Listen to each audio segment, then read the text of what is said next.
ही बेटा रोहित फूल तोड़ने के लिए बगीचे में पहुंचा तो आज बेटा बगीचे में ते सुंदर सुंदर पुष्पों को तोड़ रहा था और इधर विश्वामित्र ने देखा तो क्या किया कि शरप बनकर के बैठ गए और जैसे ही बेटा ने पुष्प तोड़ने के लिए हाथ बढ़ाया तो एकदम से उंगली में डस लिया। बेटा जमीन पर गिर पड़ा। आज जैसे ही बेटा जमीन पर गिरा है और इधर विश्वामित्र ने काशी में जाकर के आवाज लगा दी कि किसी का बेटा बगीचे में फूल तोड़ने के लिए गया था, उसे सर्प ने डस लिया है। आज भक्तों जैसे ही मैया ने सुना तो आज मैया अभी नहीं भाग कर के ब्राह्मणी के पास में पहुंच गई और कहने लगी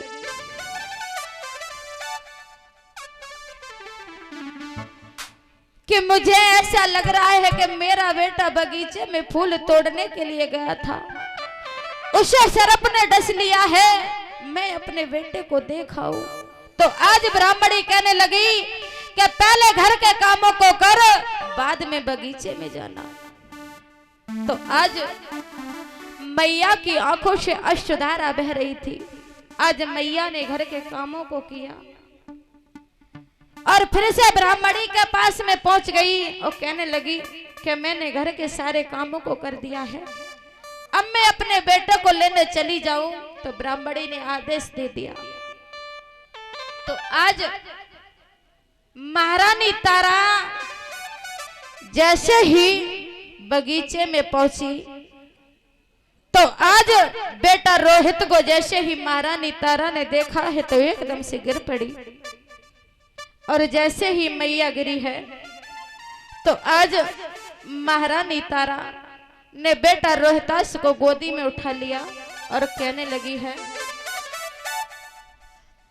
कि अखियां तो खोल लाला, मुख से तो बोल,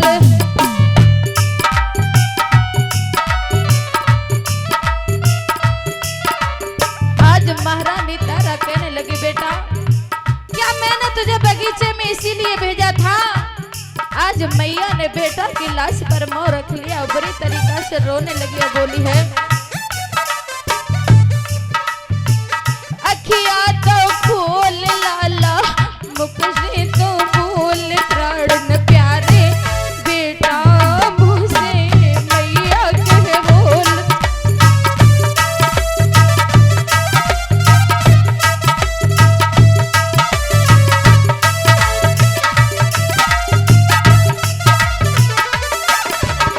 आज महारानी तारा बेटा से कह रही है बेटा एक बार मुझे माँ कह के बोल दे। आज रानी तारा बेटा की लाश पर बुरी तरीका से पछाड़ खा रही थी और बोली है मैया अखियां तो खोल छैया, मुख से तो बोल,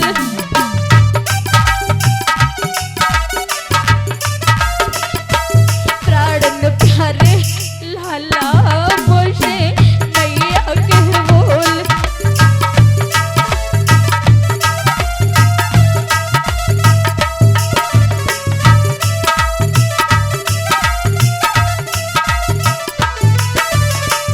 आज महारानी तारा बेटा की लाश को गोदी में ले लिया और हुआ क्या भैया, इधर बुरी तरीका से विलाप कर रही थी तो किस तरीका से,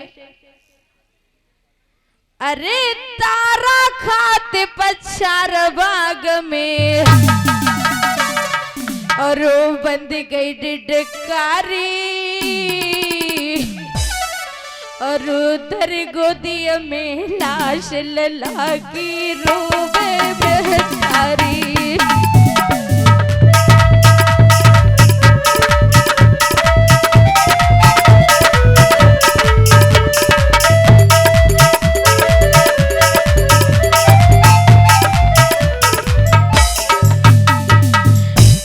महारानी तारा बख्तू बुरी तरीका से बेटा की लाश पर विलाप कर रही थी।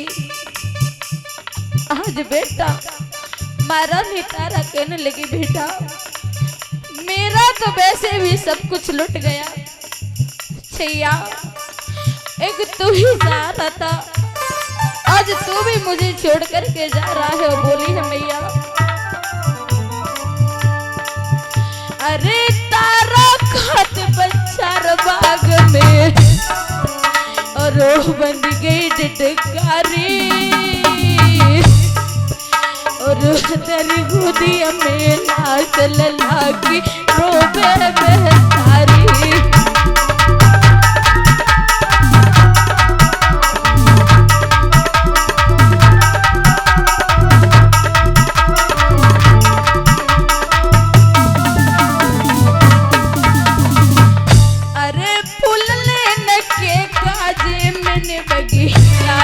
भेज दियो आज रानी तारा कहने लगी, बेटा अगर ऐसा पता होता तो मैं तुझे फूल लेने के लिए नहीं भेजती। और बोली है, अरे फूल लेने के काजे मैंने बगिया में भेज दियो और पैरी दुश्मन बनो ललाय बुली में खाई लियो।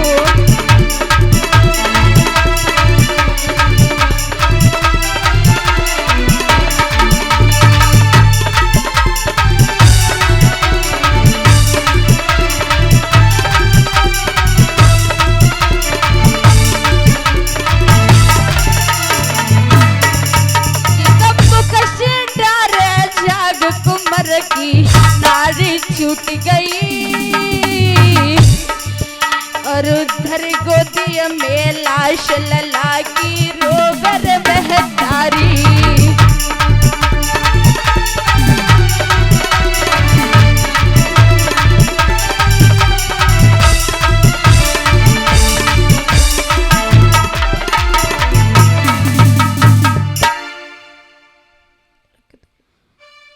आज भक्तों महारानी तारा बुरी तरीका से बेटा रोहित की लाश पर विलाप कर रही थी।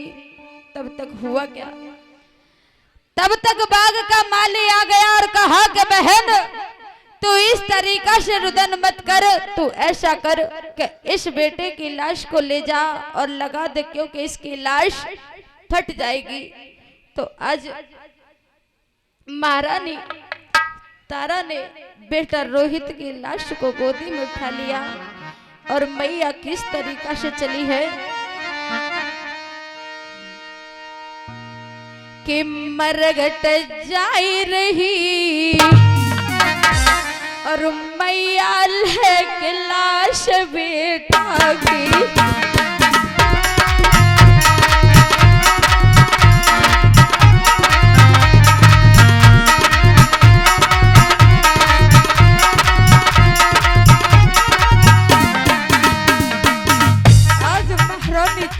बेटा को गोदी में उठा लिया। भाई बंधु माता बहनों ध्यान देना, अगर किसी माँ की गोद खाली हो जाए ना, उस माँ पर क्या बीतती है। आज मैया बेटा की लाश को लेकर के चली है कि मरगट जाई रही और तारा लेके लाश रोहित की।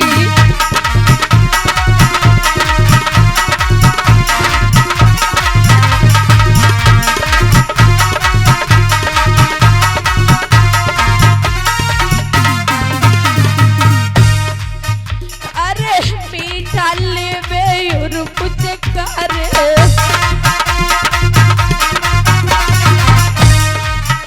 और जहातन से रजत नजारे।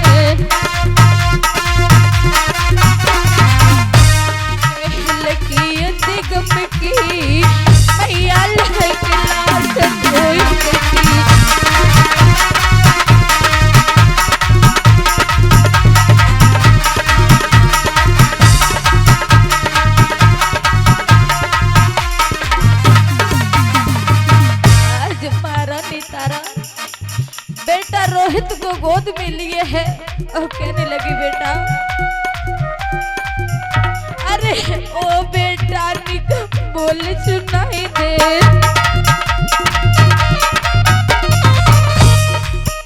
और माँ के दिल को तीर बनाई दे।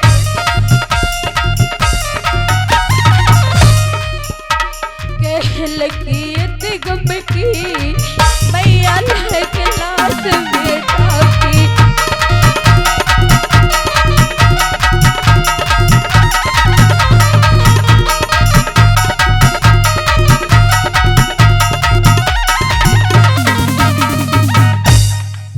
आज जैसे ही महारानी तारा बेटा रोहित की लाश को लेकर के चली है, तो आज मैया पर बोझ के मारे चला भी नहीं जा रहा।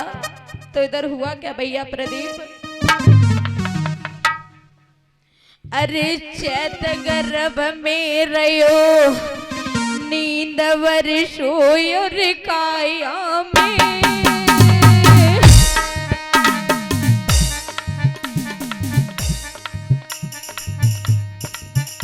आज हमारा पिता कहने लगी बेटा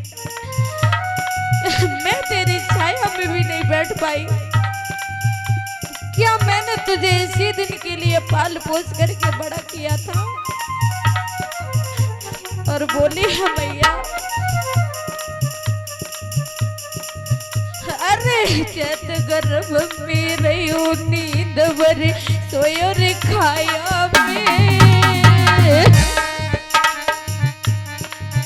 और पाल के ऊपर भद्र बैठने पाई छाया में।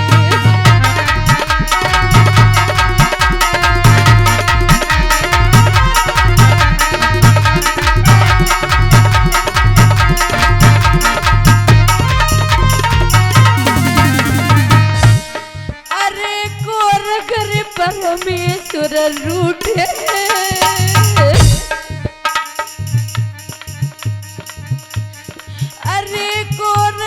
परमेश्वर रूठे, और राजपाट चल लियो आए अब काशी में लूटे।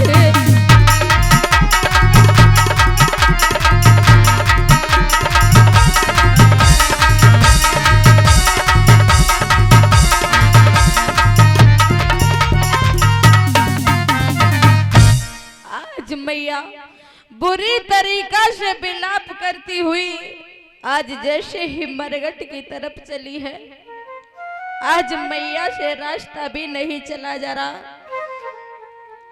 आज मैया बेटा की लाश को गोदी में लिए है, तो हुआ क्या भैया प्रदीप? आज महारानी तारा बेटा से कहने लगी और बोली है कि लल्लान का बोल सुनाई दे बेटा, एक बार बता दे कि तुझे किस जगह पर नाग ने डसा है। और बोली है मैया कि लालन का बोल सुनाई दे, कहाँ पे तू डस गयो कालो नागो।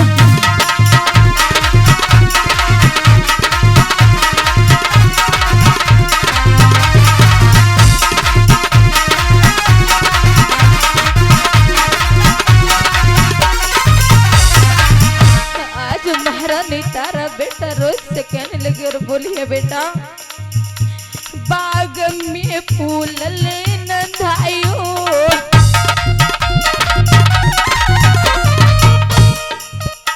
छोड़े मोए कह को तू धायो,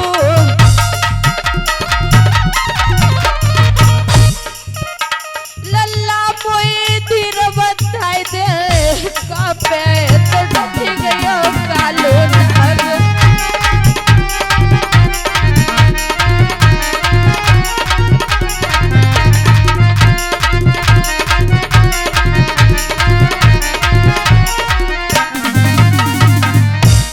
आज मैया बुरी तरीका से बेटे पर विलाप कर रही है। आज मैया ने बेटा को गोदी में उठा लिया और मरघट की सूद लगा ली और किस तरीका से चली भैया। अरे जेठ लपट की आगे मुसीबत आंख न मेरे थोड़ी बेटा, और परदेशन के बीच बिलकती मैया क्यों छोड़ी।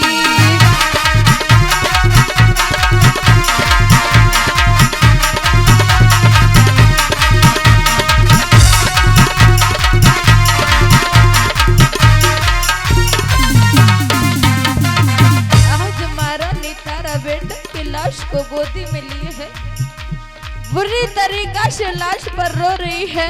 और हुआ क्या भैया, अरे लाश पे बिलक रोवे और वो दुखिया को लाल किलो झाड़ी में सोवे।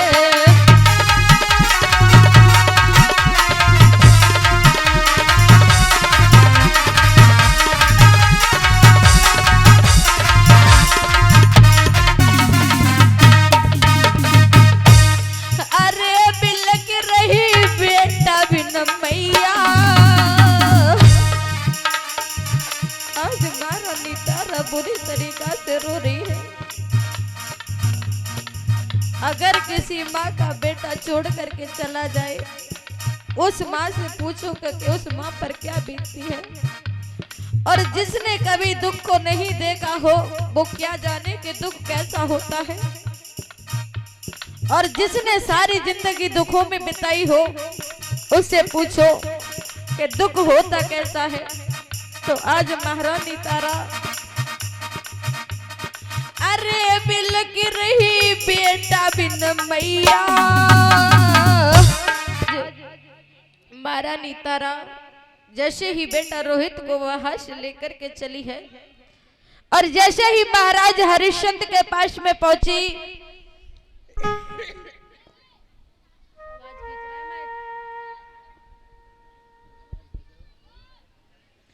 और जैसे ही हरिश्चंद्र के पास में पहुंची है तो महारानी तारा कहने लगी, प्रभु ये मेरा बेटा है, आप इसका अंतिम संस्कार कर दो।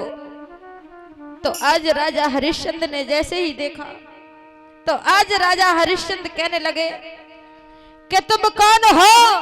तो आज महारानी तारा कहने लगी, प्रभु क्या आप मुझे भूल गए, मैं आपकी रानी हूं।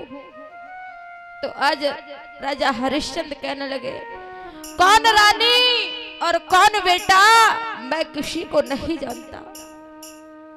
आज जैसे ही इतनी बात महाराज हरिश्चंद्र ने कही तो महाराज हरिश्चंद्र कहने लगे, ना तो मुझे पत्नी से मतलब है ना बेटा से, मुझे केवल कर चाहिए। अगर आप कर दे सकती हो ना तभी मैं तुम्हारे बेटे का अंतिम संस्कार करूंगा। तो आज जैसे ही इतनी बात महारानी तारा से महाराज हरिश्चंद्र ने कही तो आज महारानी तारा ने क्या किया भक्तों, आज मैया ने अपनी आधी साड़ी उतार कर फाड़ करके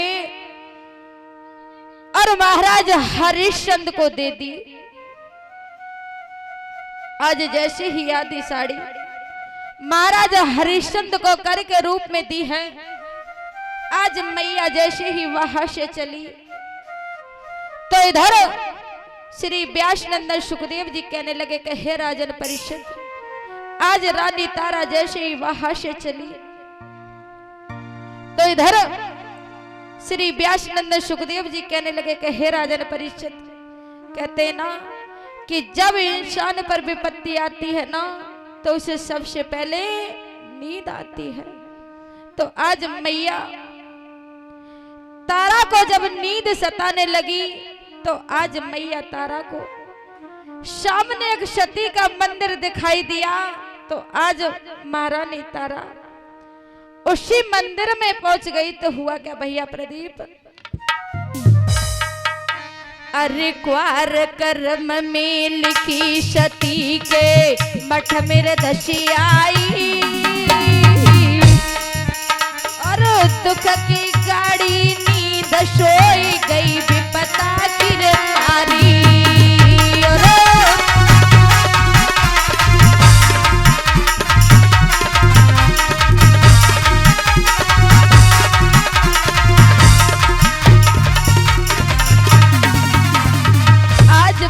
जैसे ही सती के मंदिर में पहुंची तो आज मैया विपता की मारी थी, तो आज मैया बैठ गई तो मैया को नींद आ गई। तो हुआ क्या? अरे छिपी जैसे पागन मेरे मेना और धीमिया बैसा समात के खुले ना नैना।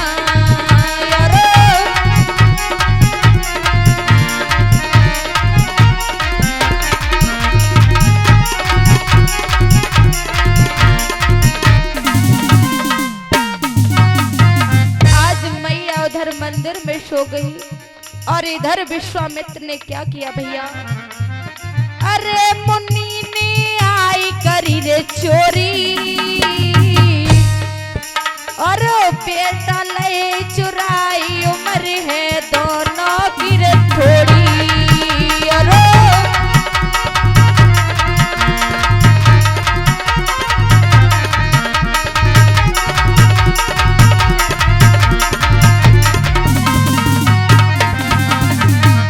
विश्वामित्र ने बेटाओं को लिया और लेकर के चले तो क्या किया है भैया?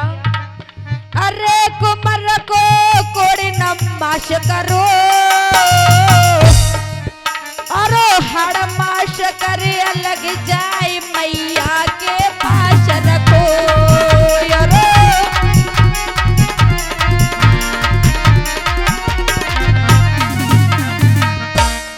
जैसे ही मैया के पास में ले जा करके रखा है तो क्या हुआ भक्तों? अरे लाश की दुर्गति कर डाली और गैया शीद कराई लला की रोबर बहतारी।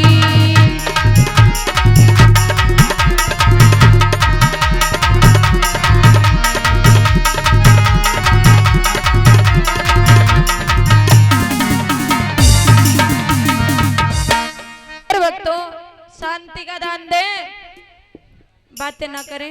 वो भी अपना प्रसाद लेने आए थे, लेके चले गए। तो इधर जैसे ही मैया के पास में ले जा करके रखा और इधर काशी में जाकर के आवाज लगा दी कि गांव वालों, नगर में एक डाहिन आ गई है जो बच्चों को खा रही है। आज भक्तों जैसे ही काशी के लोगों ने सुना तो इधर हुआ क्या? आज सभी गांव वाले इकट्ठे हुए और एकदम से हरिया के पास में पहुंच गए और हरिया को सारी हकीकत सुनाई है। तो इधर श्री व्यासनंद सुखदेव जी कहने लगे कि हे राजन परीक्षित भैया, तलवार दे दो हाथ में हरिश्चंद्र को। आज जैसे ही महाराज हरिश्चंद्र अपने हाथों में तलवार लेकर के और उसी जगह पर पहुंच गए जहां पर महारानी तारा और मठ में सोई हुई थी। आज जैसे ही हरिश्चंद्र उस जगह पर पहुंचे हैं तो एकदम से महाराज हरिश्चंद्र बढ़ते हुए चले गए और महारानी के केश पकड़ करके महारानी को खींच लिया और कहा कि मैं तुझे जीवित नहीं छोड़ूंगा, क्योंकि तेरा बेटा मर गया तो तू दूसरे के बेटों को खाने लगे। आज भक्तों जैसे इतनी बात कही तो आज महारानी तारा की आंखों से अश्रुधारा बहने लगी। इधर श्री व्यासनंद सुखदेव जी कहने लगे कि हे राजन परीक्षित, आज महाराज हरिश्चंद्र को एकदम से क्रोध आया और एकदम से म्यान से तलवार को खींचा है तो एकदम से विश्वामित्र आ गए और विश्वामित्र ने हाथ को पकड़ लिया और कहा कि महाराज ये क्या कर रहे हो? तो हरिश्चंद्र कहने लगे प्रभु आप। तो विश्वामित्र कहने लगे हाँ, मैंने आपकी परीक्षा ली थी, आप अपनी परीक्षा में पास हुए। तो महाराज हरिश्चंद्र कहने लगे महाराज मेरा सब कुछ तो लुट गया, अब मैं क्या करूं? तो विश्वामित्र कहने लगे महाराज आपका कुछ भी नहीं लुटा। तो हरिश्चंद्र ने कहा कि मेरा बेटा मुझे छोड़ करके चला गया। तो गुरु विश्वामित्र ने कहा कि महाराज आप अपने बेटा के लिए आवाज लगाओ। तो एकदम से हरिश्चंद्र ने बेटा रोहित के लिए आवाज लगाई। तो एकदम से रोहित भागता हुआ हरिश्चंद्र के पास में पहुंच गया और रानी तारा हरिश्चंद्र के पास में भी पहुंच गई। इस तरीका से विश्वामित्र ने राजपाट सब कुछ महाराज हरिश्चंद्र को वापस कर दिया। अब चले जाइए यहाँ से। और इसी बीच में एक प्रभु का दोलन का कीर्तन